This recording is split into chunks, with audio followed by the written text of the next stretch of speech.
Lift every voice and sing till earth and heaven ring. Ring with the harmonies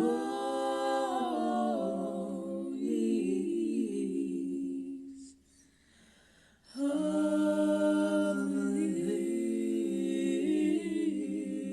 liberty. Let our rejoicing rise high as the listening skies. Let it resound loud as the roaring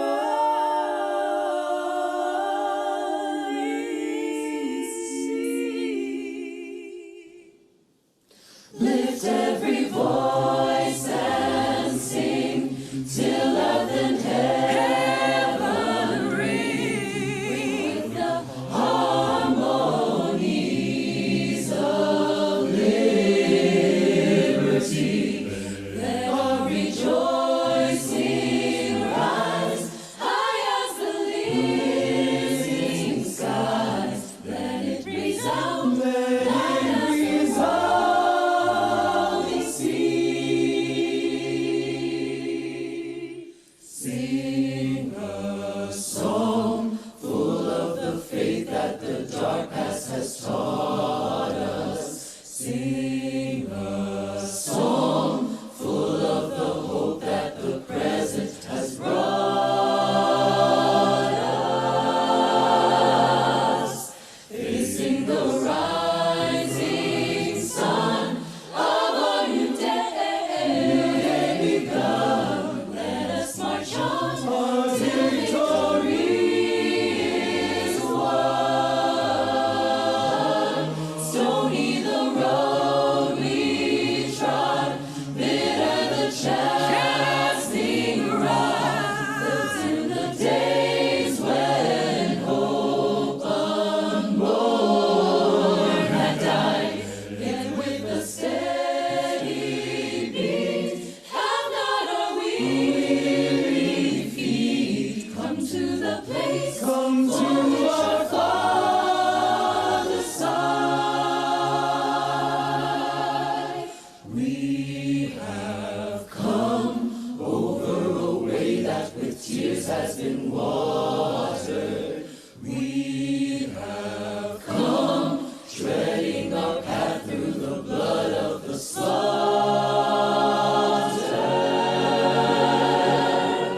Out from the gloomy past, till now we stand at last, where the white gleam of our bright star is cast. God of our weary ears, God of our silent tears, thou who hast brought us thus far on the way, thou who hast by thy might led us into the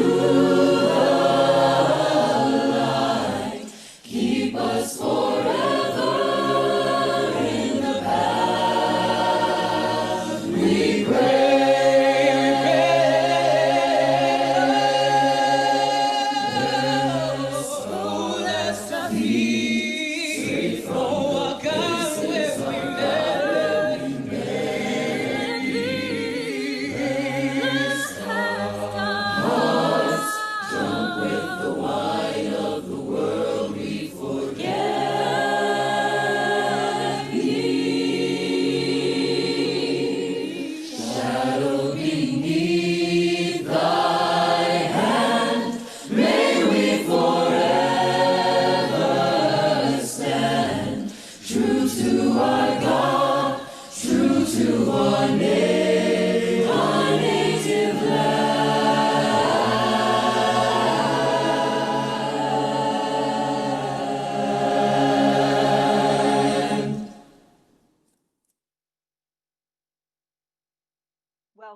Good evening, and thank you for joining us.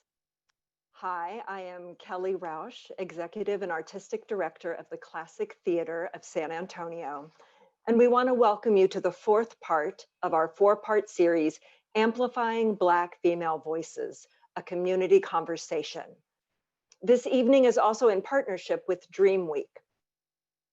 Tonight, for our community conversation, our facilitator and panelists will be discussing what choices they have made as Black women in their journey of life, liberty, and the pursuit of happiness.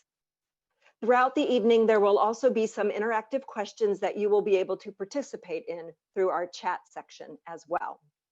The event goes until 8:30. Please know this is a safe place. All trolls and their comments will be blocked, removed, and/or hidden.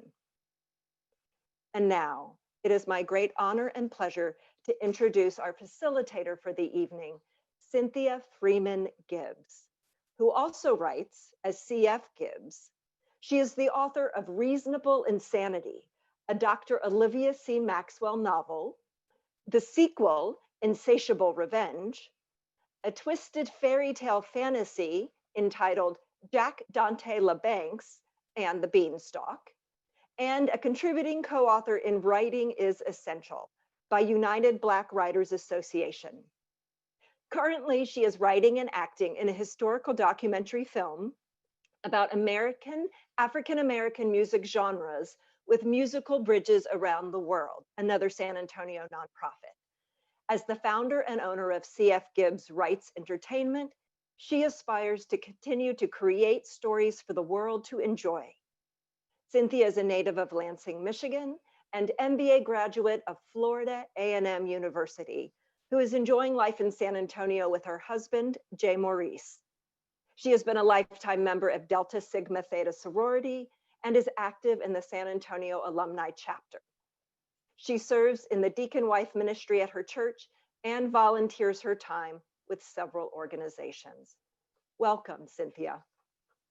Thank you so much, Kelly. And I want to thank the Classic Theater again of San Antonio for opening their doors for this community conversation. It means so much to us and to the community. The last time that we got together in September, we covered a lot of topics, and we're going to do the same again this time.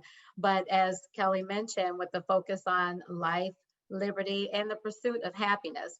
And what a great day to have this conversation after celebrating the inauguration of President Joe Biden and Vice President Kamala Harris. So I'm excited, and I hope all of you are as well.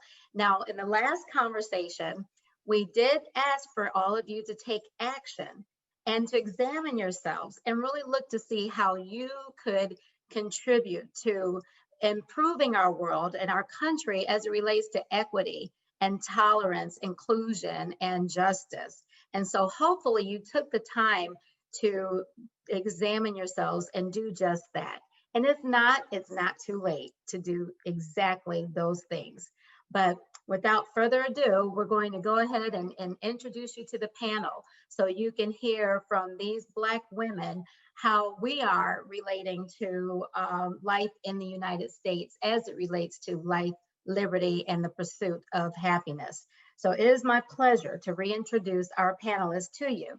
First, we have Linda Nance. Hello, Linda. Good evening. Linda was born, raised, and educated in Texas. She earned a bachelor's degree in biology and French and a master's degree in higher education and a master's degree in education administration. She's been married for, I think, is it over 50 years now? I think 50, over 50 we'll be 50 years. This year. 50 Okay, this year. 50 years this year to Herbert, and they have 2 children and 1 grandchild. Over the years, she has held many leadership positions in her church and in community service organizations. She has served over 30 years in public education and has been recognized for many different achievements throughout her career. In 2014, Linda retired as a principal. In retirement, she continues to mentor school leaders by providing her expertise and knowledge. Welcome to the conversation, Linda. Thank you. And next we have Deborah Omawali Jarman. Hi, Deborah. Hi, Cynthia. Welcome to the conversation. Deborah is a classic theater board member and a retired civil servant who relocated to San Antonio to be a close by grandmother for 5 of her 9 grandchildren. Known as a community advocate and a lover of history, she is thrilled to be living out her personal mission statement of leaving a legacy of love and service to family and the community through her current position as the Executive Director and CEO of the San Antonio African American Community Archive and Museum. Welcome to the panel, Deborah. Thank you so much, Cynthia. We're glad to have you back. Our next panelist is Danielle King. Hi, Danielle. Hello, everybody. Danielle is the co-founder of the Renaissance Guild, San Antonio's premier Black theater company, and she is honored to be included in this conversation. We're honored to have her here. She has 25 plus years as a professional actor and singer, and her recent works include Divas of Eastwood, The Return, Newsies, Vanya and Sonia and Masha and Spike, and Smokey Joe's Cafe. Her favorite performances are Ragtime, African Folktales, Hairspray, Blues for an Alabama Sky, Steel Magnolias, and Ethics Follies. She has won numerous Alamo Theater Arts Council Performance Awards and really enjoys teaching theater to all ages. Danielle, welcome to the panel. Thank you. All right, and now I would like to introduce Melissa Sledge. Hi, Melissa. Hello. Melissa is, well, I have Austin-based, but now Atlanta-based actor and fitness professional that is best known for her 50-pound weight loss. Yes, 50-pound weight loss success that was featured in Shape magazine. When she's not promoting healthy living principles, she is a student of the Carol Hickey Acting Studio Conservatory program. Melissa is originally from Kansas and attended Arizona State University, where she earned her bachelor's degree in business and interpersonal communication.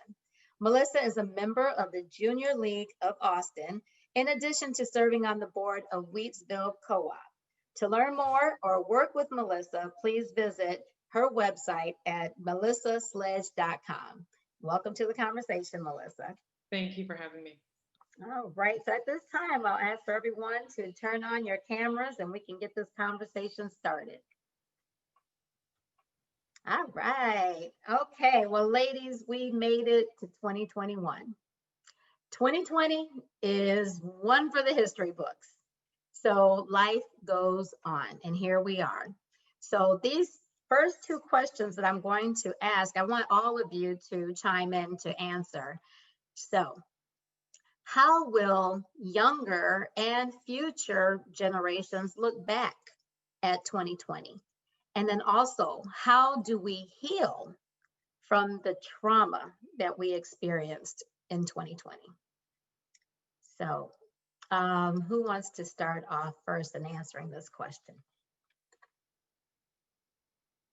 Or I'll just call on somebody. Let's start with Linda. All right, thank you. That's a tough question for the younger and future generations. I think one of the things they might want to wonder is, how did we get to where we were in 2020? What happened? Was nobody listening? Was nobody watching? Was nobody aware of what was going on? The pandemic, you know, all the rhetoric, you know, they're going to wonder, how did it happen? Which is really a good question for right now. You know, we can look back and say, we wish we could have, should have, would have done those things. But I think they're going to wonder, how did we get to where we were in 2020? I used to have a advisor used to tell me, said that, in order for you to really know where you're going, you've got to look back and know where you've been. So I think if we look back at what it has happened, maybe we can figure out how they can figure out how not to have it happen again. And as far as the healing from the trauma, I think one of the things we do to heal from the trauma is to remember what happened and keep our faith in God. I think that's, at least for me, that's one way to do it. Thank you. Awesome. Thank you, Linda. Deborah or Danielle. Danielle, let's hear from you. Well, and I agree with everything that Lady Linda said, and that it is so important that we remember how we got there. That is very crucial, as a matter of fact. That is important because that is going to be important to make sure we don't ever, ever get back there again. And that it is so important for us. You know, you learn from your mistakes. You learn from what didn't go right. You have to use those experiences as learning tools. You got to learn from it. If we do not learn from it, we are doomed to repeat it again. So I think that's very important. And I think it's going to be a while. It's going to take us a while to learn everything that we need to learn from 2020. We haven't stopped learning yet. And I think that's going to be a constant for the next couple of years, if not 10 years, and so on, that we continue to learn from 2020 and to continue to grow from there. Okay, Deborah. So I think what the younger generation will consider when they look back at 2020 is going to have a lot to do with how we tell them, what we tell them, how we spin it for them. As being the keepers of the mantle and being able to pass it on, we need to be able to shape that narrative. We started this conversation with a poem that was written by James Weldon Johnson in 1900. And if you listen to the words of what is now considered the Negro National Anthem, it reminds us that we have overcome, we have endured through our faith. And that is really what we have to depend on.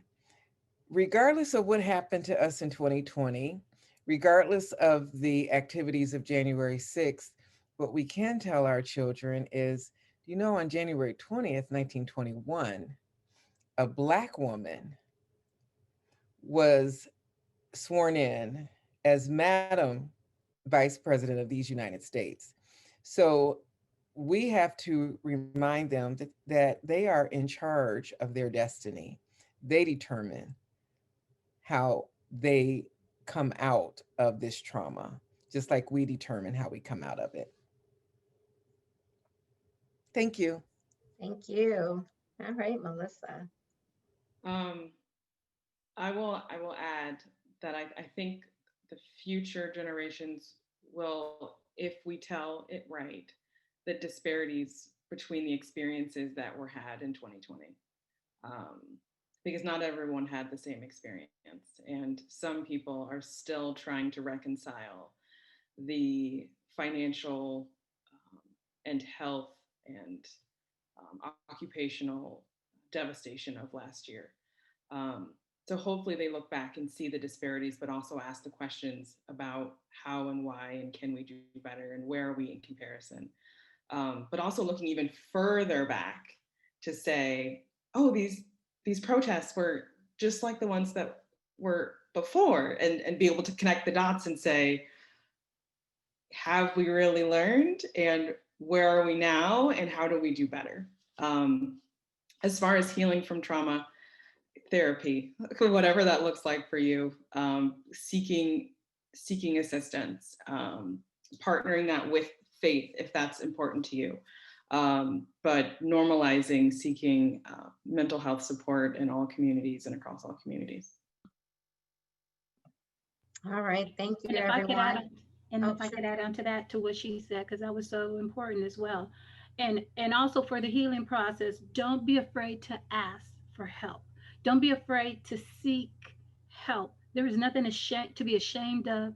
There is nothing to be embarrassed about. You need to become the best you that is possible. And sometimes we need to reach out to other people, and we need to hold other people's, or people need to hold our hands while we get through something. So don't be ashamed and don't be embarrassed. I am so very glad to hear about the wonderful resources that are being developed to help people to get through this emotionally, spiritually. There's a lot of organizations that I've heard, and I'm sorry, I don't even have the list in front of me, but there are places where you can go to get help. So don't try to go through this alone, because you're not in it alone. And it's okay to ask for help, and it's okay to get help. I Thank you. think that is critical, and I think that um, the mental health professionals, faith-based organizations, community support groups, and organizations are all on high alert, which is definitely needed at this time. And as I think about future generations, they're dealing with so much in regards to seeing violence on TV, losing loved ones, family members that may have lost jobs. Their basic necessities and luxuries have been taken away from them. So there is a lot to heal from, some that we aren't even able to touch on right now. But also I think they're going to be looking to see who's on the right side and who's on the wrong side of history. And so it is important that we make sure that they do know the history, and that doesn't get washed away and taken out of the history books, because they do need to know the truth about 2020 as we move forward. So we can make sure that they understand what we survived and what we have to do to not go back. So, all right, well, let's go on to the next question. The theme for Dream Week 2021 is life, liberty, and the pursuit of happiness. And we are still amid a pandemic, and the challenges of Black life in America were brought to the forefront during the protests last year. So we as a community continue to seek a pathway to pursue the blessings of the promise of the Declaration of Independence. As a Black woman, do you feel that the present atmosphere in the United States of America is favorable in extending life, liberty, and the pursuit of happiness to all Americans widely? So I guess let's start with Danielle. What are your thoughts on this particular question? And that's a very good question. I don't know who thought that up, but I think it's an extraordinarily good question. And I think it's appropriate because yes, I think there's a lot of opportunities now. I think there's more opportunities now than possibly ever before, because women are more at the forefront, at least in my vision, that is, and my vision is the only one that counts for me. Women are more in the forefront. Ask the little Kamala Harris child what she thinks about that, and she'll tell you. And I think it's very important that women play a bigger role now in society, because our voices are needed. And any time and anywhere you see more women now, when you look out to see who's in charge, there are opportunities where you see women, and I think that's great. Do I think there's more of those opportunities out there? Yes, I still do. But I think that the playing field is getting a little better every 4 years or so. And so I am a very optimistic person. If even if there wasn't a way, I'm one of those people that's going to say, well, let's make a way. Let's find a way to see what we can do to make things better. So I think that the opportunities for women right now for life, liberty, and the pursuit of happiness are fantastic, as long as we as women continue to hold on to our purpose and our beliefs and our dreams, and we keep passing that information down. Don't be stingy with it. Pass it down to your children and to your loved ones. Encourage other women who might not have the best perspective on life, who may have been through different types of relationships that you have been through.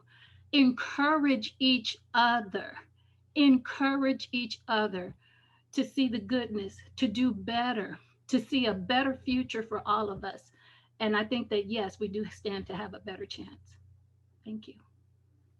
Awesome. Melissa, what about your thoughts on this one? Um, so I think the answer is no. And I think that what happened today is important and it's pivotal. But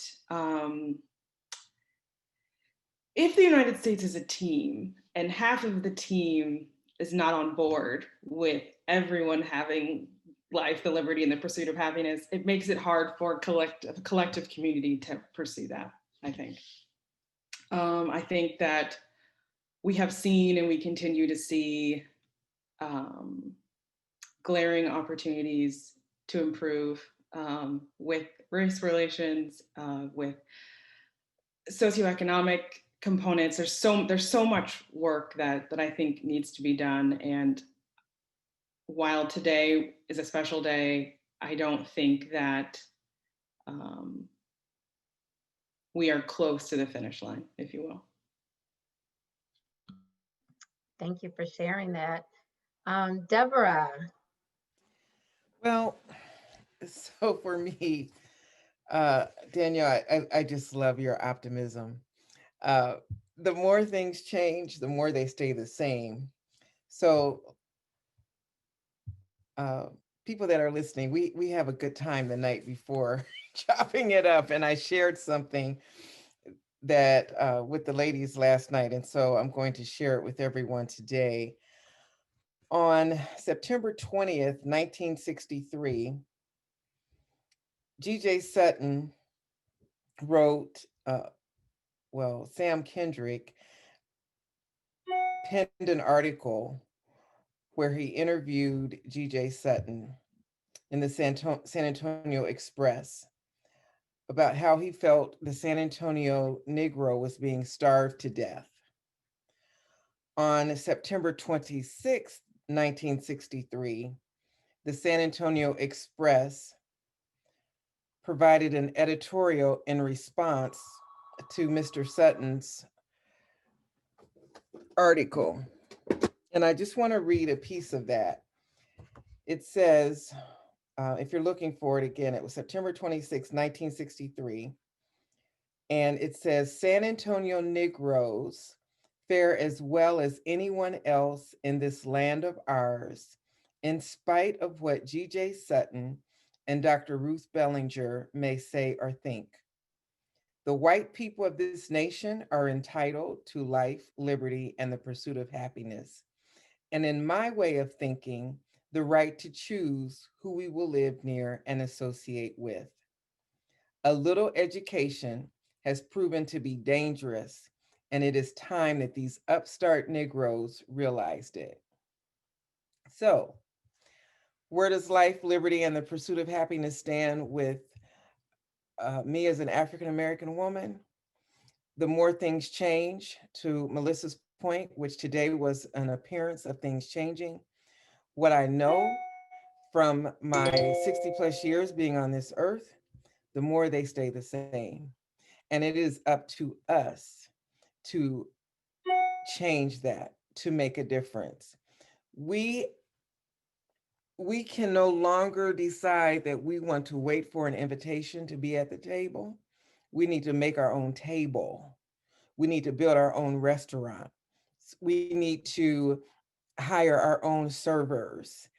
We just need to stop asking and make a way. Before we were desegregated, because we have never been integrated. Before we were desegregated, we did just that. We created our own. And maybe that's what we need to do now. So we can ensure our life, our liberty, and our pursuit of happiness. Let me tell you what'll be different though. What'll be different, we as a people, we are loving and we're inviting. So we're not the type of people that will turn people away from our restaurants, that will turn people away from our table. I'll just let that sit right there. I'm finished. Ooh, that was good. That was good and real. And what I'll add what comes to mind is that the word resistance. It seems like there are people who refuse to acknowledge the fact that we all are pursuing the same things and we should all have the same things as it relates to life, liberty, and the pursuit of happiness. And I don't understand it. I don't get it why anyone would not want that for everybody. Why it is that some people feel like the only way that they can get any kind of status or wealth or power by suppressing other people. And so that's where, until someone has a moral compass to teach them that that's not the way to get those things, and to see that it's okay for other people to succeed as well, there's not going to be change. But that has to happen. I think there has to be that moral compass to where people want the best for other people. So that article from 1963, the fact that it's still relevant to this day is very concerning. And but as you have all mentioned, we have that opportunity. We can be optimistic about it, but we also have to be realistic about how we get it. So, okay, let's talk about resources in our communities and education. Underfunding and lack of resources in communities of color has been an ongoing problem when it comes to education of our children. Even before the pandemic, this has been a problem. During and after this crisis, what recommendations would you make to Miguel Cardona? He is the Joe Biden's pick for education secretary, in order to eliminate the severe racial inequities that derail the paths of Black students? And how do we make the virtual learning environment equitable? So Linda, since you are an educator, I'd like to ask you to share with us what you think. Okay, the inequities were there prior to the pandemic. That is so very, very true. Well, one of the things I am so glad that Biden has chosen somebody that knows a little bit about education, because his predecessor did not. She had no idea. I probably would have been a better person to do that than she. But one of the things I think would be very helpful that he did was talk to people who are actually involved as to what needs to be happening. What I mean is this: don't go to the governor of the different states. Don't talk to Abbott or whoever they are about what education is like. I would go directly to the districts themselves. Have a questionnaire for them first of all, to level the field and talk about what they have and what they don't have and what they would like to have, what would they like to do. I think we need to start there with a questionnaire for the different school districts, rural, urban, all of them. Start with a questionnaire, and then after you have the questionnaire, and then his department or people under him would take a look at that, and then actually spend time talking to them about their actual needs in the school district. One of the things that I know for a fact in here in San Antonio, we have like about 16 school districts.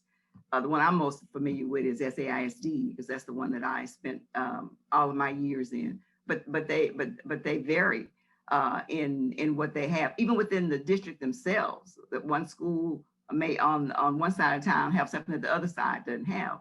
But there needs to be somebody that will hold them accountable besides the superintendent, somebody that will come in and be responsible and say, these are the things that we need to help level the playing field. One of them is technology. Technology is something that is definitely lacking. So what can we do to, how will we go about doing it? What can he do to ensure that the superintendents are aware of what's going on and how they're going to make changes? Wi-Fi. You see kids going to, I don't think this was here in San Antonio, but they were sitting outside on the pavement, as I'll say, at some fast food, so they could get access to the Wi-Fi, because they didn't have it. Their parents couldn't afford to have Wi-Fi. They didn't have it where they were living. Some of them are homeless. So a great thing that we all need to have is good Wi-Fi. And it should be something that You don't have to worry about trying to decide, am I going to have Wi-Fi? Am I going to eat? We need the districts need to have the money to be able to provide that. And then the devices. Not every child has a device. And that was true before the pandemic. They didn't really need it because they were in school. They could use the computers in school. But now that they're not in school, a lot of them, they don't have what they need, like Chromebooks. You know, I understand some of them, they ran out in some districts. All of them may have them now. My grandson, who is virtually learning with me 3 days a week, and his mom 2 days a week, the district gave him a Chromebook. But in some instances, I think that there may be places where they didn't have devices, or let's say they did give them a device for 2 kids. So, you know, so what do you do? So I really want them to, the gentleman to talk directly to the superintendents, and then go into the schools themselves, take a look at what they have. And we need to figure out a way that, as I said, the Wi-Fi, I want everybody to have Wi-Fi. I don't have to worry about any of these babies trying to figure out how they're going to do it. And virtual learning, it has been a challenge. And I know some parents are working, and so they can't really working from home. And so they are trying to have the kid on the laptop and they're on the phone or whatever, trying to do it. Also, too, I know that some of these things that the kids are learning, you know, the parents are figuring out, oh my God, I don't remember that. I didn't do that. So maybe I think there's some type of support for parents to help them through this virtual learning, you know, have some conversations with them, you know, maybe you don't know how to do reducing fractions or whatever they're doing at the particular time that they're doing it. Parents need support. And they know that somebody is willing to help them. And this needs to come from the school, you know, it needs to come from the school districts, some kind of way to give parents support that they need to have to help them with the lessons. That's one thing. And again, the Wi-Fi, that's definitely a big deal for me to have that. But parents need that support.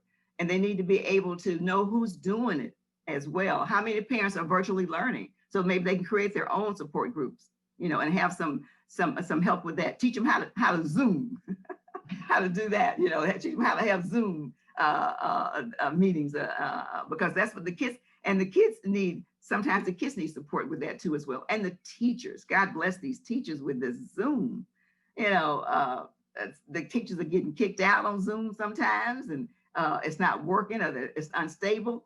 You know, there needs to be some kind of true infrastructure to help the parents, to help the kids, so that they will feel successful, because they're saying that these kids are failing through who are doing virtual learning. They're not doing as well as they were before. You know, sometimes the older kids aren't logging on, or they're off camera or whatever.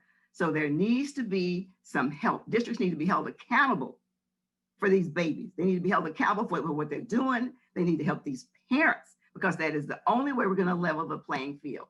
One of the things my parents used to tell us is education is the way out, you know, but the education has got to be equitable. It's got to be equitable. Everybody's got to have the same thing, or close to the same thing. If I'm in a district that I already have the technology, don't give me a whole bunch of computers. You know, don't talk about equality. We need to talk about equity. I'm sorry, I'm getting carried away. But education is important to me. It always has been. So I hold this young man who's in charge now, he needs to figure out a way. Tell him to call me. I've got some ideas.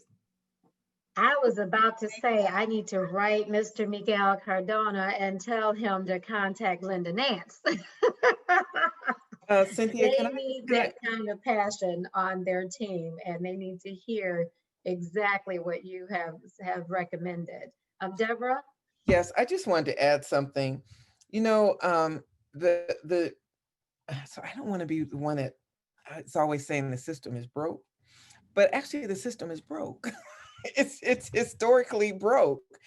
We have a research paper on actually an exhibit on the SACAM website that talks about Elizabeth Terrell Wren.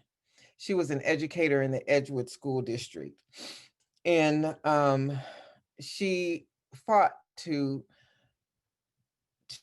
get the first African-American school in the Edgewood School District built. And so in reading some of the research that the team put together, I was astonished. This was in the early 60s to find out that Edgewood schools, because of the tax base, and so you got to remember that's where the money comes from, the school for to support our schools. Edgewood schools students were allowed $1,500 per student per year. Alamo Heights School District, $7,500 per student per year. That was in the early 60s. It's quite a bit more now. But understand that if I come from a neighborhood where the housing infrastructure does not call for taxes to support my school system, then my school is going to be less than. It's just not going to be equitable. So it needs to start actually from some federal mandates for that, for it to be equitable. Um, yeah, I have some real strong opinions about all of that, but that's where it starts from. So just think about that, and also think about why San Antonio has 16 school districts. When you look at the tax base is what provides you what you need. So if I don't want my child to go to school with certain people, to interact with certain people, and I have enough money, I can just create my own school district. And that's exactly what happened. I'm like, when I moved to Texas, I said, what? What in the world? I always went to cities where there was one, lived in cities where there was one school district, not in Texas. And one more thing, how could San Antonio be one of the first cities to integrate schools? Did we talk about this last time?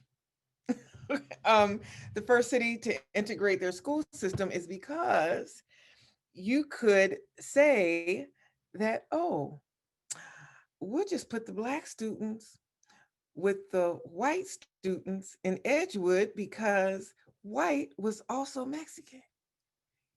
Just let that sit right there. That's how it was integrated. That's how San Antonio can be one of the first cities in San Antonio to integrate the school system, because they just put us in Edgewood if we lived on the west side. Anyway, so the system needs to start. He needs to start figuring out how a federal system can support the state system so it can be equitable. Mm-hmm. Yep. So we need a from the top to the bottom, equitable. We do. We do. Yeah. Let me add something to that really quick. I think that's true. I really do. I think you've got to have the federal and you've got to have the state. But having said that, you still have to talk to the people who are really Oh, involved. absolutely. Absolutely. You can't just talk to the governor or superintendent. You got to go into the schools, the rural and the urban schools. You got to get into the meat of it.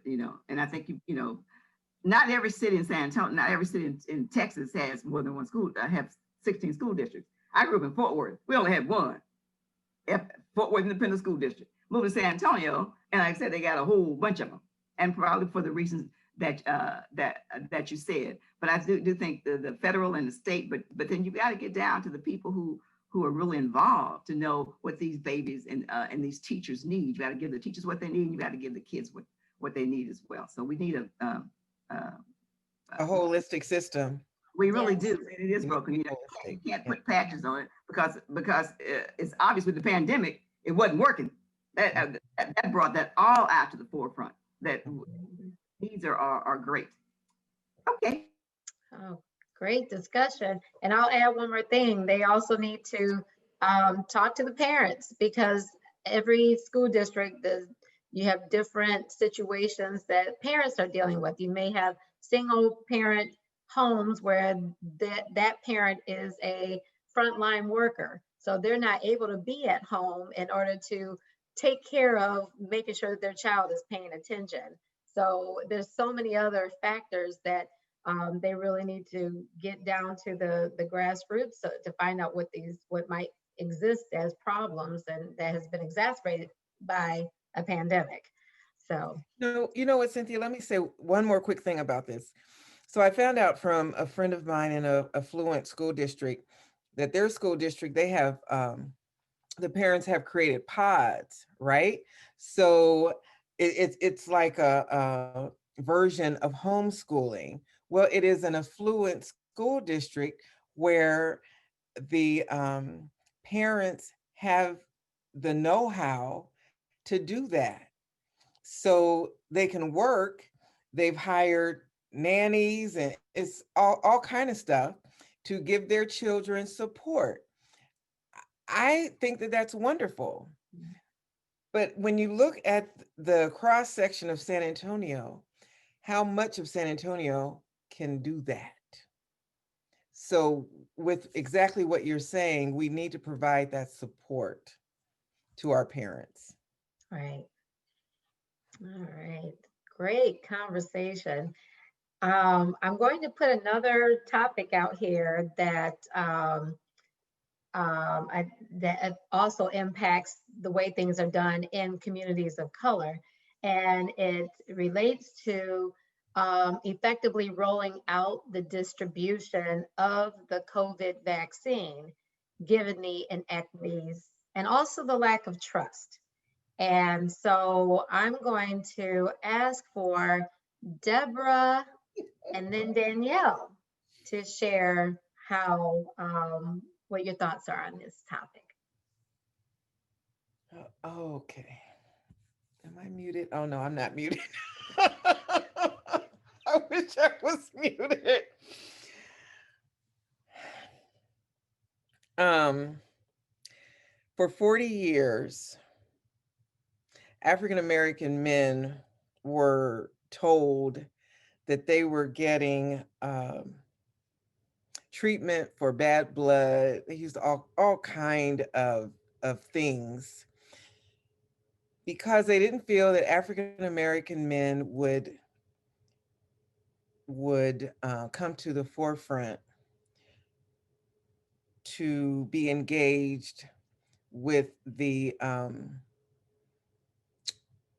treatment of sexually transmitted diseases. And I could go on and on and on about where this country was when all that happened, but it happened in Macon County, Alabama. It's called the Tuskegee Experiment. Did y'all hear me? The children of Israel were in the wilderness for 40 years. We're talking 40 years. So when you have a government sanctioned experiment that uses African Americans as guinea pigs because they are afraid of, and this is quote, just look it up, y'all, just look it up. African American men had larger genitals. They had sexual prowess. It's these are things that you read in the paper. It's not what I'm making up. This is what our government was saying. So when you have that historic basis of the Tuskegee experiment, and then you're wondering,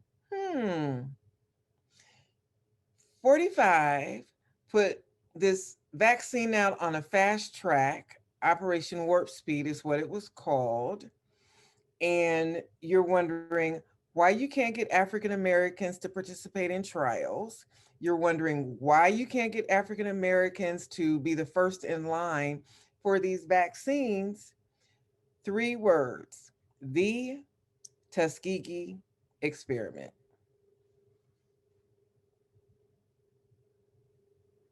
Okay, thank you, Deborah. And Danielle, let's hear from you. I should have gone first.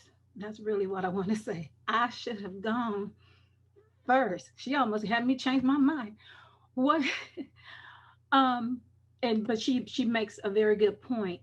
And all the more reason, because of those experiments, is all the more reason that we need more education and we need more information to be gotten out about the vaccine.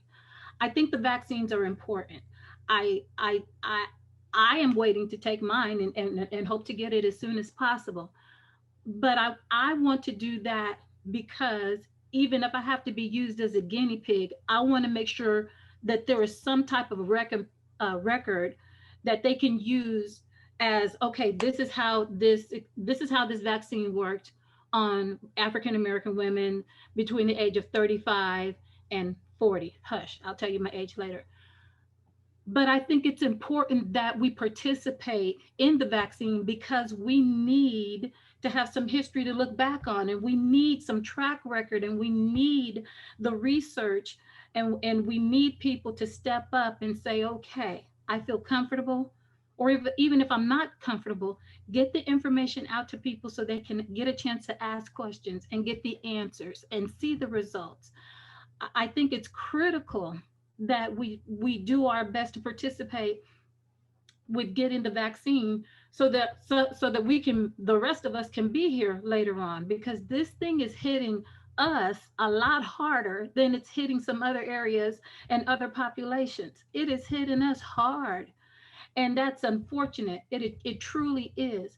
But if we can see the research, and if we can track it, and if we can keep up with it, and if we have something to fall back on and some research, that's going to help all of us in the future, I believe. Yes, some people need to go and get it done first. Yes, yes, yes.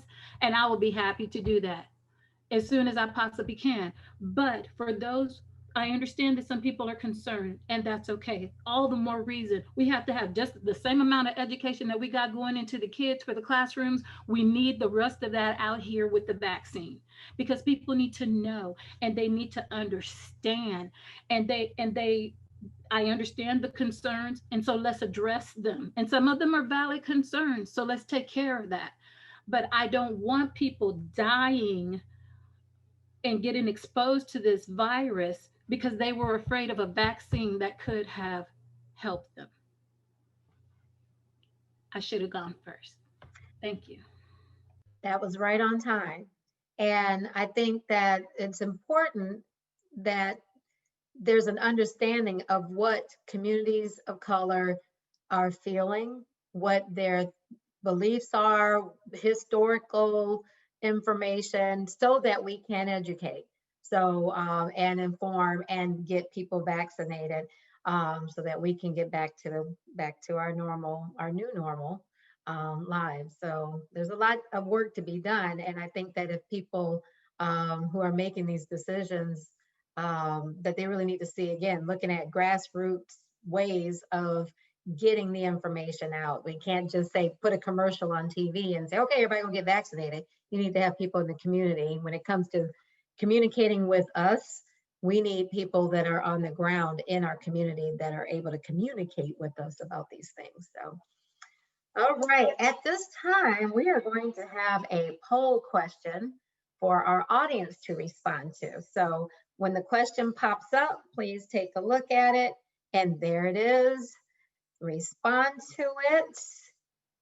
And so the question is, how comfortable are you engaging in difficult conversations about race, prejudices, and stereotypes? And the choices are always, sometimes, or never. So please make your selection and we will let you know what the results are.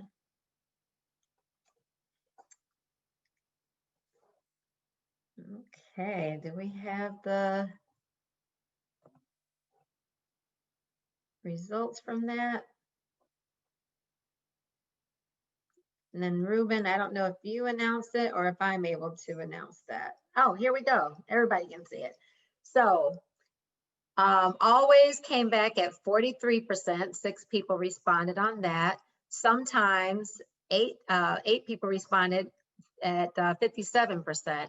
And then 0% said never. So looks like always and sometimes. So there's room to grow, but that's why we have these conversations.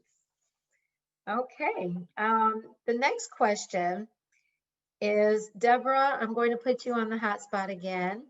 And this has to do with the threat of race wars in communities across America. We need tools to intervene in communities from which extremists might emerge. What education needs to be provided to communities to identify people who are heading down a violent path and to understand the warning signs?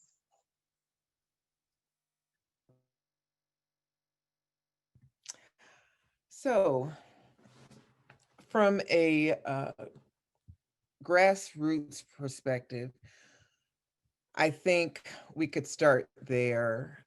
When everyone, when you look at the people that the domestic terrorists from January 6th, when you look at crowds that are extreme, people that are extreme, they don't live, most of them do not live in a bubble.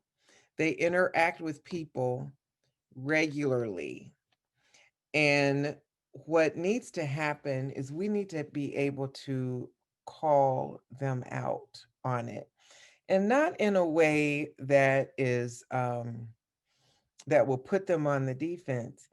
But you hear people say just crazy things. You could be sitting at a restaurant, or hey, look at that guy, he looks blah blah blah blah blah, whatever it is, and you could just simply lean in and say, oh, what makes you think that, to really start the conversation, or really tell me more about that. So it doesn't have to be threatening. I know I probably sound like I am. I've been a revolutionary. I'm just a quiet one, but it really doesn't have to be threatening. Just simply open the door. And then you have the opportunity to say, but do you think you have anything in common with him or with her? What about, let's start with the blood running through your veins. Do you think that person cares about their family? Do you think they care about their loved ones like you do? You really need to have that dialogue, and you can start to dispel that attitude simply by engaging people. So I'm going to say it starts at home. Yeah, I would agree. Does anyone else want to add to that? Oh, Danielle? Deborah's always on the mark. She really is. And you hit the nail right on the head. A lot of this starts at home. Whether it's good or bad, it starts at home. One of the challenges a lot of teachers have when kids come to school and they bring all of their home training with them, good or bad, is that you have to sometimes separate the child from the training so you can get to them, so you can start to show them that's not exactly the right way. Why don't we think about it this way? And you have to do that as a teacher. You have to wrap all that up in an 8-hour time period and send that child home and hope they remember that when they come back tomorrow, so you don't have to start that training process all over again. I know we're getting on the teaching thing, but that is so true. All of that starts at home. And it's important that we as a community, we remember that a lot of the things that people share and a lot of the things that the people do, it's because they've experienced at home. They learned it from home, sitting on uncle's knee and sitting at grandma's lap. They learned that from home. Prejudice is a learned and taught. It's learned and taught. You're not born prejudiced. That is something that is trained into you, and that is learned at home. Okay, so let's take it another way. What if somebody doesn't have a good? They didn't come from a good home. Okay, and they were in other people's homes, and they were put in schools, and they had to go live with Aunt Bessie and all of that. It's still the home. It's where they were at. That a lot of people are impacted by these thoughts and these feelings and emotions. And before we not before. Because I'm still talking about teachers in my head. I'm like, oh, and the teachers have to do this because I was in the classroom for a long time. So I know, Lady Nance, I know exactly what you're talking about. So you have to look at where this comes from.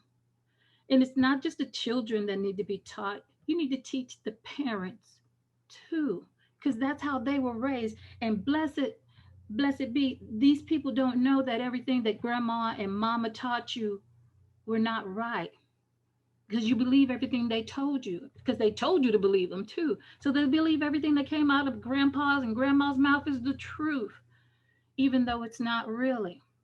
So a lot of this, you're absolutely right. A lot of this has to do with where people come from and how their home life is. And if we can reach people at that level, that's when the real work really begins. Okay. And something else I'll add too is, and we saw this happen after the insurrection at the Capitol, where the FBI put out there, if you know of anyone who is, if you see their picture, we're looking for these people. People started sending in names. Yeah, that's so-and-so, and I work with that person, that person. We have to call it out. And parents or girlfriends or boyfriends, if someone in your house is building a bomb or collecting ammunition, 500 pounds of this or that, you see it happening. And so that's where people have to be bold and confident and calling out when wrong is wrong. And until we start to do that, until people stop turning a blind eye, like, oh, I don't see that bomb being built in the back room, we're going to see this continuation with this emergence as it relates to white supremacy, these groups, Proud Boys and QAnon, all that stuff is going to continue to fester and grow and grow and grow. So, and someone says, let's hear for the X's. Yes, let's hear for the X's. X's have been calling in on, call it in, whatever it takes. That's true. If you see or hear something that doesn't look right and it doesn't sound right, say something. Yes. Say something. And you can even call in anonymously now. Nobody has to know you're an X until you say I'm an X. Say something. But your silence isn't just, oh, I'm not going to say anything. Your silence means I'm okay with it. Right. And that's not what we need right now. That is so good, Danielle. Let me just add this. The Christmas Day bomber in Nashville. Oh, yes. The girlfriend turned him in. Mm-hmm. The ex-girlfriend called the police on him in August and said, he ain't right. And they didn't do anything about it. They did not do anything about it. Now, that's where it gets challenging. And I may be stepping on your next question, but is there a double standard? I'm just saying. I think we're definitely gonna get to that question for sure. Yes. Oh, Linda. Cynthia, let me add this really quickly about calling things out when you see them or when you hear them. I think that's important. And I also think I'm thinking about the Senate now and the House. Some of the Senate people, mostly men, are saying, since Trump is gone, don't worry about impeaching him. Let's all pretend it didn't happen. You can't do that. You gotta hold him accountable. Rhetoric makes a difference. So we all want to be unified. There's no doubt about want to work on that. But we've got to hold somebody accountable. Don't pretend it didn't happen. Don't turn away and say, it's going to be okay. Trump is gone. Yeah, he may be gone, but he left this behind. So let's hold some accountability to whoever's involved. Yeah, there have to be consequences. He left 70 million people that we know of. Yep, and if there's not consequences, then it just says, oh, you can do this, and you can get away with it. And that's what happens over and over. And so for all these people, if they're not held accountable for what they did, then they're just going to continue to grow more powerful. And even though there's more of us, the 84 million, than the 74 million, but they do need to be held accountable. And when you see something, say something. All right. So all of this kind of leads into the next question around security and safety. When you think about how we surround ourselves with Ring doorbells, cameras, cybersecurity, police officers, military, all these things because we want to feel safe in safe spaces and dealing with the harsh realities of the world that we live in, the areas that we live in. But in this current environment, how does one go about feeling safe? And how do we gain the ability to trust people who have been sworn to serve and protect us? So Linda, let's hear from you on this one. Okay. I think we're in a place now where people of color, it's very hard to trust right now, because we've seen there's so many things that have happened. You've seen the protests, you just named so many things that have happened. It's like we have to have the talk over and over again, and that seems to be very realistic. I think I said last time, I didn't think I'd have to have it with my grandson, but I think we're gonna have the talk. I had it with my son who's in his 40s, but now we have to have it again. So I think we're gonna have to be vigilant. We really have got to be vigilant about what's going on around us, and not close our eyes and not pretend it didn't happen, and think that if I don't say something, that it's going to be okay. I'll just pretend it didn't happen, and we can't. We've got to be vigilant about our surroundings, about what's going on, and take a stand. And then as far as feeling safe, I really do think that one of the things that we need to have. We talked a lot about education and conversation, like what we're having tonight. It is very, very important to have conversations with the powers that be. Like having conversations with the police. They're talking about reform, defund, all these different things. Got to have your voices heard about what you think would be empowering.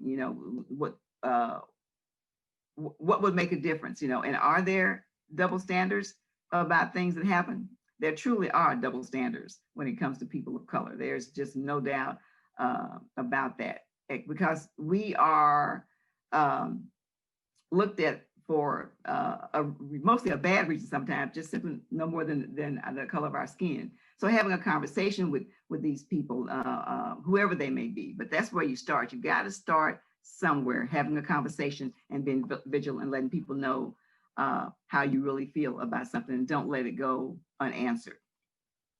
Can I just add, to tag on to what Linda just said? Yes. In order to have those conversations, one has to understand how policies and decisions are made within your community.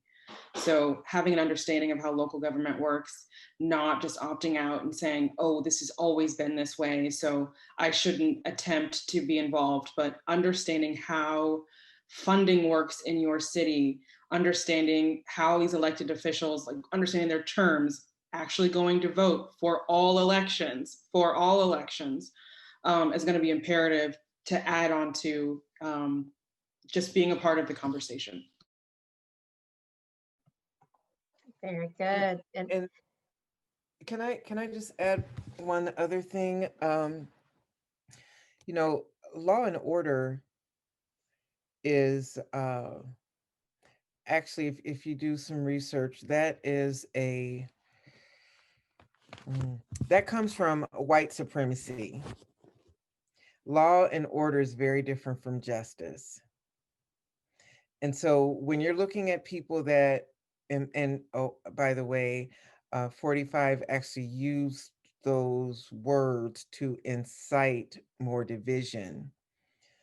But if you're coming to help with making a situation just, then I would have more of a chance of trusting you than if you're going to do law and order. We talked about yesterday, it doesn't matter in so many instances how many degrees you have, how many children you have, how large your family is, that you came from a good home, that you went to Ivy League school, any of that. When a police officer, when a law enforcement officer stops you, so often they see one thing, and that's the color of our skin. And they happen to ask questions last. When I was watching the list of so many people at the third stanza of Lift Every Voice and Sing, God of our weary years, God of our silent tears, I was watching that list. Really? And that's not even a full list. But it was strictly because of the color of their skin. That gets old after a while. At least it has for me. Yeah. Yep, it has gotten old. And I think until the people who are supposed to serve and protect can get past their views on finding ways to divide based on race and gender and religion and politics, then they need to cleanse their lens as far as how they view the world. And also, when you look at how coronavirus has added a whole nother element around feeling safe. There's a difference between feeling safe and being safe. When you see that two buildings that are supposed to be protected, two of the most protected buildings probably in the world, the Capitol and the White House, but within the White House walls, there was an outbreak of coronavirus because people decided to take the option to not protect by wearing a mask. And so that in itself was they were choosing not to be safe so that others would not feel safe. So the things that we used to be able to do, go to a concert, visit with family members and friends, now are not only dangerous, they're deadly. And so we need to look at, as people, as human beings, caring enough about other people in order to help people be and feel safe. So it's just, so many layers as it relates to what needs to change. But we have to be united and make the commitment to each other in order to create a safe environment. All right, let's talk about faith. And what role does your faith play in helping you to see the good in people, and during a time when so many people are showing their disregard for the life of others? And so, Melissa, let's hear from you on this one. I have reached a point in my life where I'm like really protective of my time and my space. And an extension of that is knowing who I can really trust and rely on and count on for all things. And for me, my faith in a higher power, but also in people, just stems from focusing on the good, focusing on the people that I know are doing the work. I cannot give energy or time to people that are choosing to opt out, or choosing to be on the wrong side of history, or choosing to hate, or choosing to be divisive. Like I can't, but there's just not enough time to give time to such things. So for me, it's just focusing on the good and trying to be glass half full and paying attention to what people are saying and what they're not saying and what they're doing and what they're not doing. And from there deciding, okay, I'm seeing and hearing some good things. So yes, we can continue to live life together. But if you're not, then you're just not my person. So. Yeah, and that's what we have to do to protect ourselves. There's some people you just got to let go. Yes. Danielle, let's have you add in something to this. And it's such an important question now more than ever. This is the time where we need to do our very best to come together and to be on one accord and to try to speak life and not death. there's a passage in the Bible in Proverbs 18:21. It says, the power of death and life is in your tongue. So what you speak and what you say has power. And so adding on to what she just said, it's important, like she said, not to be around people that don't seem to have that are not bringing anything to the table and that are being destructive. But it's also important to pray for those people, not in their face. Don't just walk up to them and do the cross sign and say, I'm gonna pray for you. No, no, no. But it's important to pray for those people because they have a problem. And granted, you might not be able to fix that problem, but the God that you serve should be able to take care of that for them. And he can do it without them even knowing that it was you who set it all up. So I think it's still important for us to be mindful of people. It's still important for us to be compassionate and to be concerned and to, yes, look out for them. And if you see them with a gun and they're not supposed to have a gun, say something. That's fine.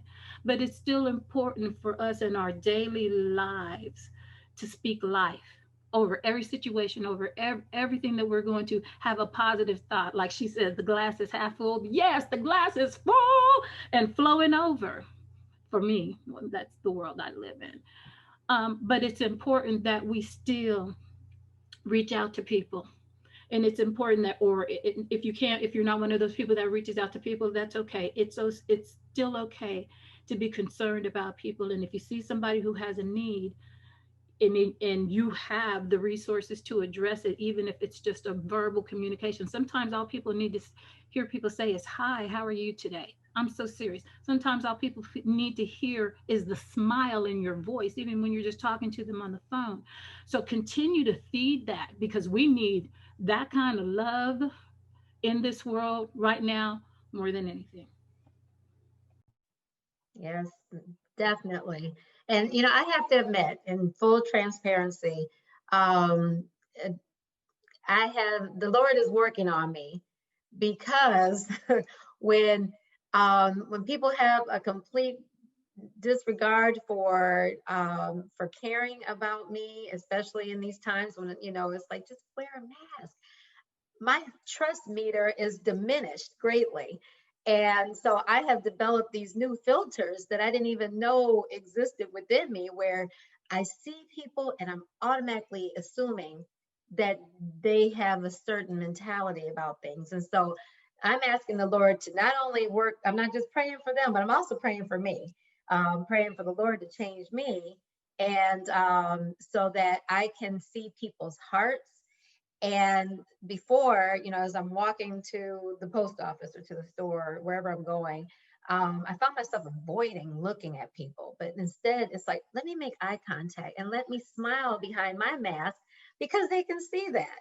And that's how you connect with people. And so as long as I've had my faith, and as someone who truly believes in the power of God, I know that he has fixed things before and he will do it again. And that's where I put my trust. So as it relates to seeing good in people, is, we have to figure out whether it's praying for them or praying for us. It can happen, and it will happen. So thank you, ladies. Okay, so going back to talking about domestic terrorist attacks. Okay, so we know that some people are trying to compare the domestic terrorist attack by mobs of white supremacists on our Capitol to overturn an election. They're trying to compare that to last year's Black Lives Matter protest.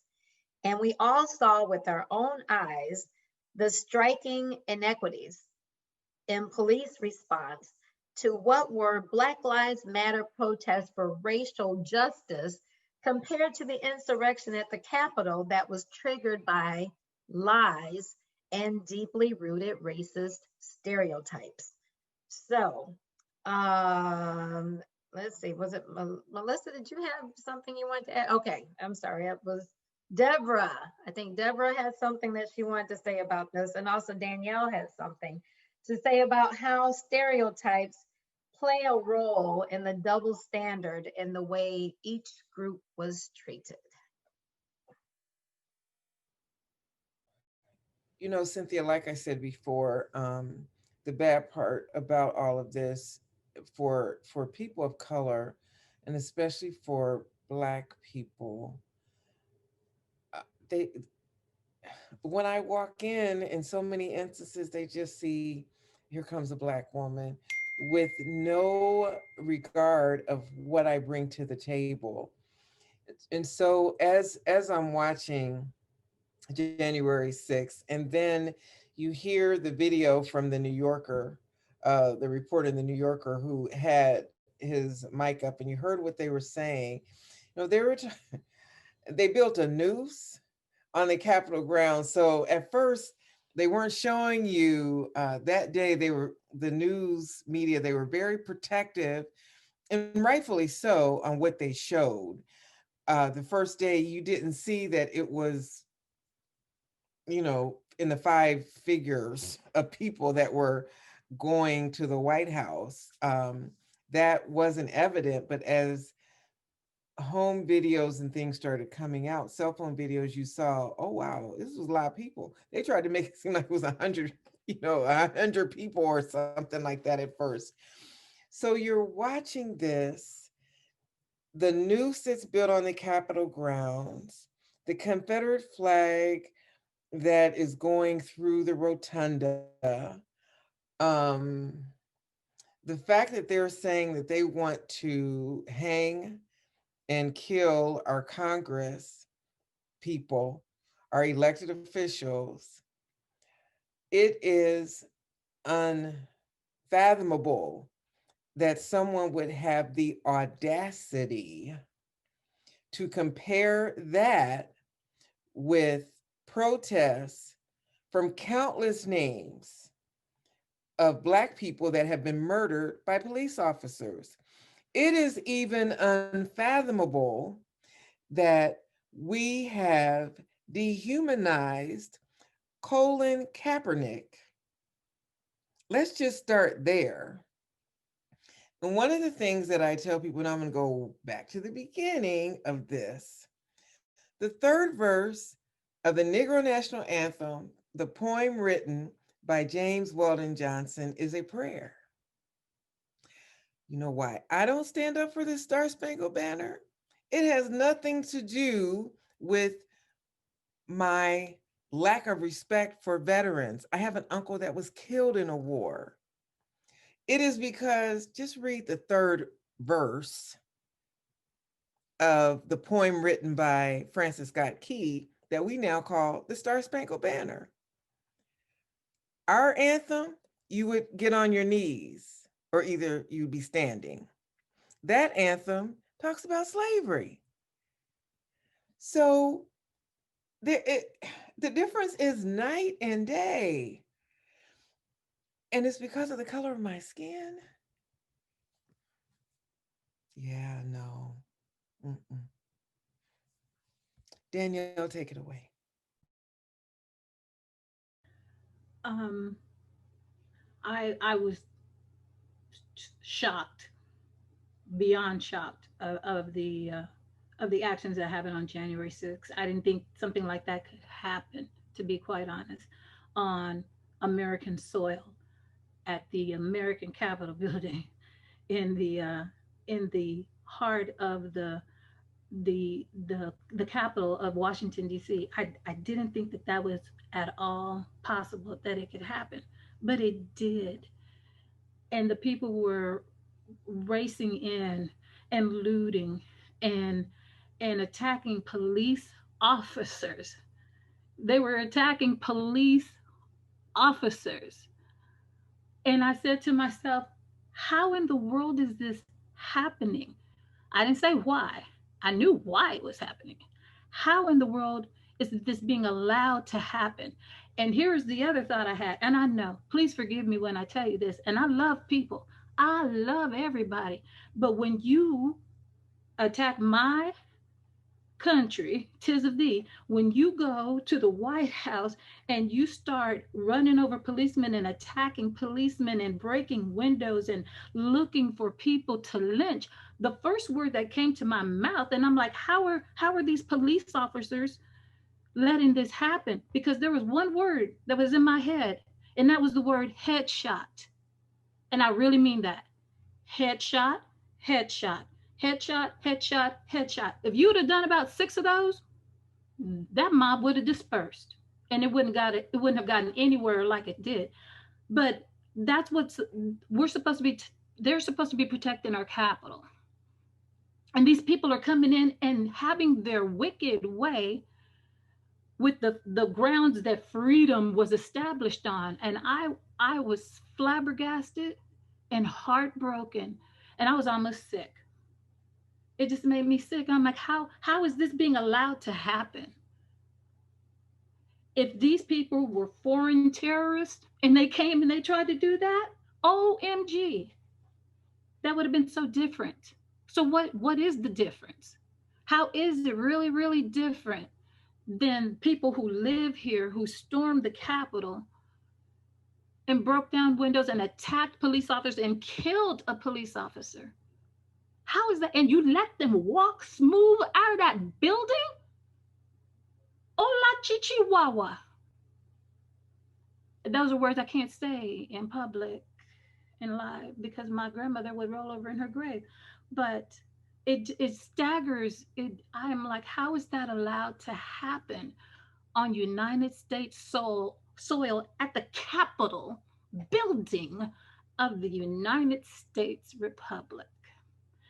So yes, there's a huge difference. There's a huge difference, and I saw it for my own self. And you can replay the videos, and you can see it for your own selves. You know what else, Danielle, which was striking? For probably the first hour of all of this, they were calling them protesters as they were tearing up the Capitol. Go back and someone pulled their coattail and said, no, don't call them protesters anymore. They were calling them protesters. And I'm like, really? Domestic terrorists. We walk through the streets protesting, not rioting, protesting Right. Black Lives Matter, during the day, carrying signs. We're called rioters. Before a building went up in flames, we were called rioters. I also think one of the things I think that's important to remember about this is that they said there was a lot of chatter. There were people who were they didn't take it seriously. They just they just ignored all the QAnons and Boogaloo Boys or whatever they're called. But I think that happened because of the fact that they're white. They're white. There's no doubt about it. They weren't worried about them. They're white. I used to say, one of the things that I used to hear when I was a kid: if you're white, you're all right. If you're black, step back. And that's pretty what they thought about them. These white people are going to be okay. They aren't going to do what they thought they were going to do. They weren't worried about them. They were white. So why do I worry about them? So why should I have more? Why should I have the National Guard like I did with the Black Lives Matter folks, that protesters there? Why should I do that? I don't have to worry about it. They were absolutely wrong. Trump got that rhetoric going, got them all fired up. I'm gonna be with you. Yeah, he was with them, watching them. So that definitely is a different standard. There were so many National Guard and people there when the protesters were there, the Black Lives Movement. Lots and lots of police, but they were not there for the insurrectionists. Is that what they're called? Insurrectionists, the mob. Yes, the They weren't there. domestic terrorists. They were not there. They were not there. They didn't take it seriously, like they said. Yeah, we got to do this for Black Lives Matter. Black Lives Matter. So there is a double standard. One of the things I want to mention, I saw on TV at SA Live. This lady was doing activities for Martin Luther King for kids. One that she did, I thought was very, very powerful. She had 2 eggs, a brown egg and a white egg. She broke the eggs, and then the yolk was yellow, and both of them, the brown and the white. So we may look different on the outside, but we're all the same on the inside. We all bleed the same. We all have the same blood. there is no difference in that. But the rhetoric that these people have built up about how bad we are, but just because of, as we've said tonight, the color of our skin, but inside we're all the same. We're all the same. So the rhetoric that Trump has done for 4 years, it's been there. He just brought it to the surface. He brought it to the surface, As I said last night, one of the things, that Biden said he ran because of the soul, for the soul of our country. He mentioned that today too, as well. He's put all his soul in this, the insurrection too. But we've got to step up and see what's going on and not let things happen just because, we can, and be on the wrong side. And lies, he mentioned lies, this about a rigged election, that didn't happen. Because the brown and black votes, you want to get rid of them? No. What you say matters. It matters. Rhetoric matters. Okay.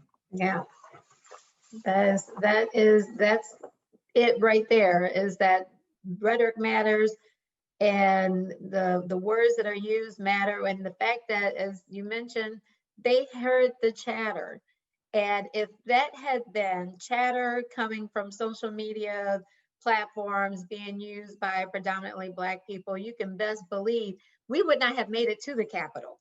We would not have made it to the grounds anywhere. We could have been eons away, but they would have already met us there with, as Danielle said, to the head. Yeah, they would have taken any Black people out instantly. And to build a noose, who has time to build a noose? How did that happen? And it was a big noose. They brought it with them. Brought it with them and was able to get it there and erect that thing, and no one thought anything was wrong with that. That's the kind of stuff that, yes, there are inequities. And I thought that after seeing George Floyd with the knee on his neck, that people would have this big, wow, now we understand what Black people are going through.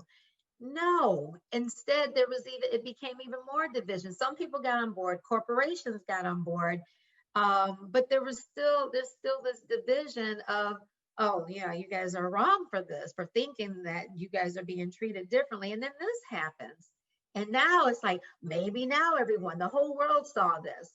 So it's a constant, struggle, a constant reminder that there, again, life and liberty and the pursuit of happiness for all is a different process for us to get it. But we're getting it though. We are. I don't know about y'all, but I believe all of us have life. We have liberty, and we do have the pursuit. We are happy people. We are showing it can be done. Okay, we're going to continue on with this conversation, even though it is 8:30. We've got a couple more questions, and so we are going to go on with this because I want to hear from Melissa on defeating domestic terrorism now that we have voted out racist rhetoric, and how it is going to be a looming task for the Biden-Harris administration. So at a local level, what dialogue can take place between individuals to overcome ignorance and hate? I would say on a local level, it starts within the home. It starts within your friend group, within your workplace. For those people that during the poll said that sometimes they say something, really figuring out why it's sometimes. Is it because you don't feel equipped to have the conversation, which would mean increasing your knowledge, reading books on anti-racism, doing the work to understand the history, to better confront, Uncle so-and-so that said something inappropriate at Sunday dinner? Or is it because you don't want to hurt that person's feelings and think about, okay, we'll dive into that and figure out, like, is having a conversation and potentially hurting their feelings more important than me addressing this really toxic, destructive conversation topic that keeps coming up? So I would say it starts within your friend groups. I personally have had to separate from people that just were on the wrong side of history. I have other friends that have had to make some really challenging decisions this year about deciding who you want in your space, and are we on the same page about the things that matter, life mattering, people mattering. And it's allyship is exhausting, hard work. And you have to be willing to sign up for it and do the work every single day. Catching the things that you hear, catching the comments that just don't sit right or sound right. Like, we just all have to be ready to work on a daily basis. And if you find yourself opting out of the conversation and choosing to opt out, then that's a whole nother conversation about privilege and why are you choosing to not be a part of this conversation? Why are you choosing to allow and to watch and to listen to these things happen that are really destructive? So it's a lot of self-work, it's a lot of community work, a lot of learning, but it really starts with making a decision to like really commit to doing this stuff every day. That's the key. That's the formula right there. That's what Cynthia, has to I know we're happen. running. I know we're running short on time, but I just want to say this. You know, for Black people, people of color, but I'm going to say Black people because I can really speak for me. This is not the flavor of the day, and in so many instances, I feel like George Floyd shocked people, shocked people globally, not just people in our backyard, but globally. So understand this. This is every day for us. It is not the flavor of the day. This is our life. And as short as people's attention span is now, and now there's a new crisis, just know that Black Lives Matter. They always have and they always will. For us, this is not a new thing. So we don't, well, I am not advocating to have this conversation because it's cool today. And then there's another conversation that you could have tomorrow.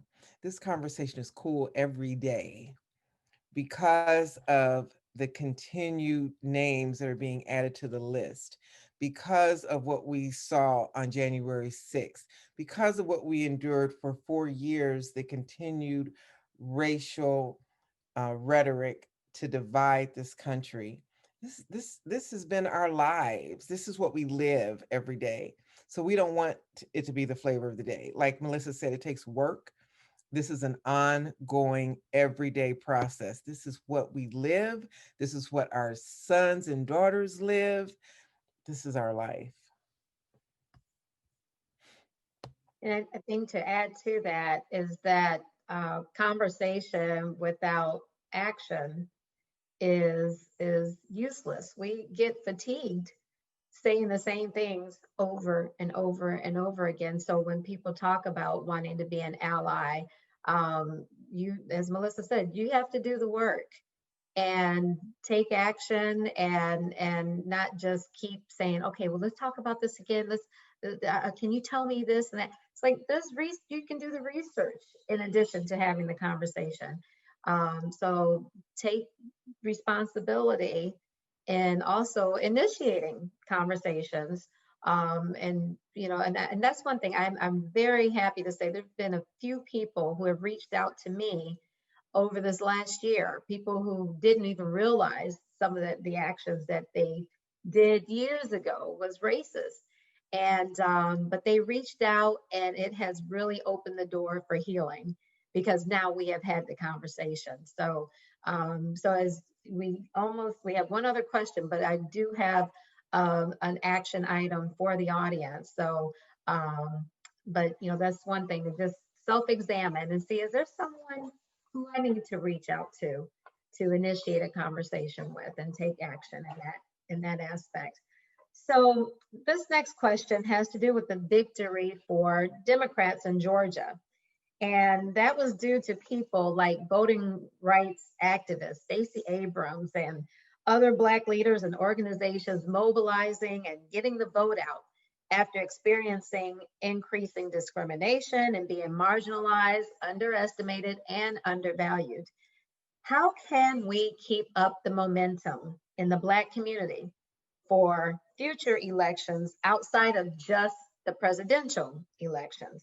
And then what does our election process teach children about winning and losing? So Linda, let's hear from you first. And then I'd also like to hear from Deborah and Melissa on this final question. One of the things I want to speak to about the momentum and keeping it going, there's a stat that I mentioned last night that more people, this is about Georgia, more people voted in the runoff than they did in the national election for Biden. Because of the people like Stacey Abrams, these NAACP, all of these grassroots organizations went out and knocked on doors. They had conversations. They were talking to people about how important it was to not just register, but to vote. You know, and more, again, more marginalized and people of color voted for Biden than for Trump. And then also too, the other thing I want to mention too is that more white people voted for Trump in 2020 than they did in 2016. So you got, someone mentioned, I think it was Melissa, someone said, you know, you need to know how the government works, how things work. Just don't vote when it's time for the president, you know, vote in for city council, vote for county elections, you know, do that. And then get involved. Maybe you could go and knock on doors and keep people and keep it in the forefront. Let them know how important it is to vote, because people, Black people, everybody had to, but it was impacting Black people and other people of color had to pay a poll tax in Texas. I said that before, to vote, you know, and it shouldn't have to be that way, or count how many beans there are in a jar, or to write some facts from the Constitution. So voting is very, very, very important. And we just have to keep it in the forefront of people. Again, it goes back to education. Why do we need to vote? Why is it important to vote? You know what's going on in your community. How can you get involved and get other people involved? And what does it show you about an election? Well, what Trump showed kids is how not to behave when you lose. Don't make up lies about the election. That's one thing it showed them, you know. Whereas on the other hand, Biden showed dignity and respect and just being a good person. Whereas Trump, you know, again, his rhetoric, you know. So he showed, you know, let me be a bully. Let me appeal to some of these right-wing groups, but just keeping people aware of what's going on in all kinds of elections and why it's important to not just register to vote, but to vote. That's really, really, really important to do that.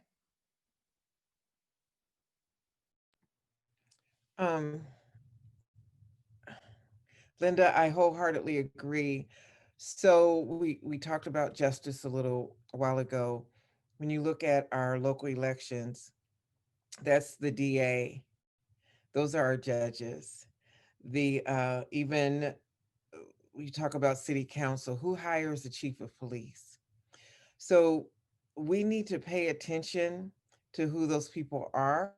We need to know what they stand for. When you go into the voting booth, you need to be an educated voter, and then you need to hold them accountable. See, that's the wonderful thing about voting. We vote, but now we need to hold them accountable.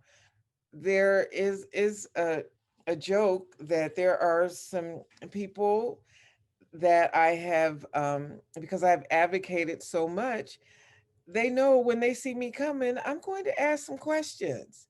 And the questions are going to be, surprise, surprise, what are you doing for my people? Where are we in this? We've got to vote. We have to vote. We have to vote. We have to be an intelligent voter. And then we have to hold the people that we put in office accountable to us. Thank you.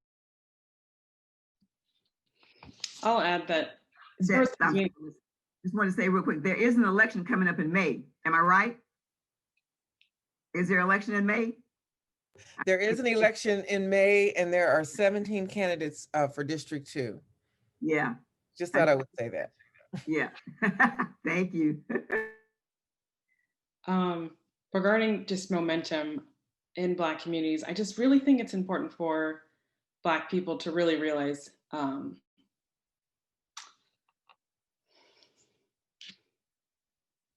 the power that they have when, as a community, we work together. And we see this in Georgia, we see this in entertainment with Black Panther and their record-breaking box office numbers international.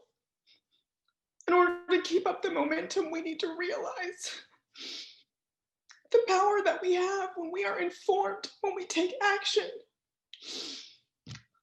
I saw a quote last week that said, when looking back on Black history, at no point do you see, and then they gave up. And it's true. Like we keep going, we keep fighting, we keep going, and we just have to continue on that path. We have seen victories, and we must keep working and keep learning. And all of us have to be invested in the change that is still needed in order to be better. Ooh, girl, say that. And I'm a crier, so oh my gosh. You reminded me of Amanda Gorman here. Oh, yes. Yes, yes, yes. Thank you, Melissa, for that. Thank you for that. Yes, and it does not say that they gave up. That's why we are here, and we're not giving up. Thank you, ladies, for this wonderful conversation. I now want to put a question out to the audience. And you've heard the passion that just came from Melissa and from all of our panelists on these different conversation questions. But now for you, we want you to contemplate as you leave from listening to this conversation and figure out how you are going to navigate in this country that is divided in order to help bring about life, liberty, and the pursuit of happiness for all people.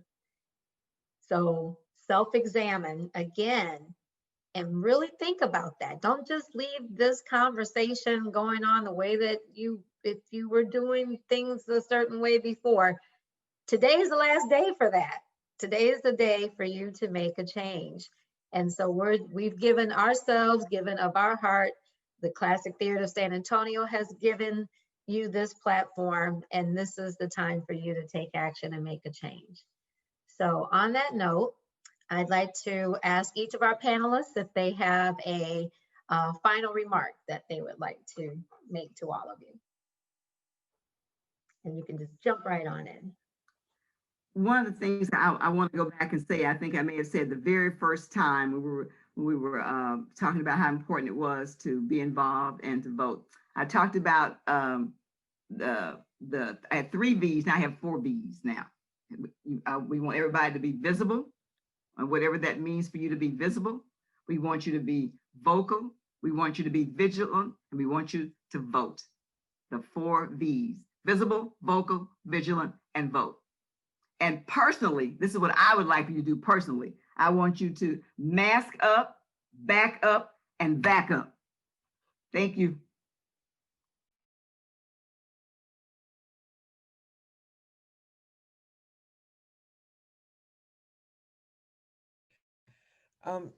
You know, I want to thank the Classic Theater. I want to thank the vision of the executive director, Kelly Rausch. I want to thank these lovely ladies that have been in the trenches with me for these conversations. And what I want you to do, the listening audience, is to don't stop. Don't stop the conversations. As Melissa so eloquently said, you know, we're still here. We have endured. That is the nature of us as Black women. That's why we're so threatened, because we don't stop, because we don't give up. We're asking you to get in there with us. Don't stop. Have those conversations, no matter how hard they are. When you see us, really see us, sister. Think of us as a sister, and I think we'll be good. I see hope. I know I may talk. It may sound differently, but I see hope. We've got to know our history, though, so we're not doomed to repeat it. Thank you.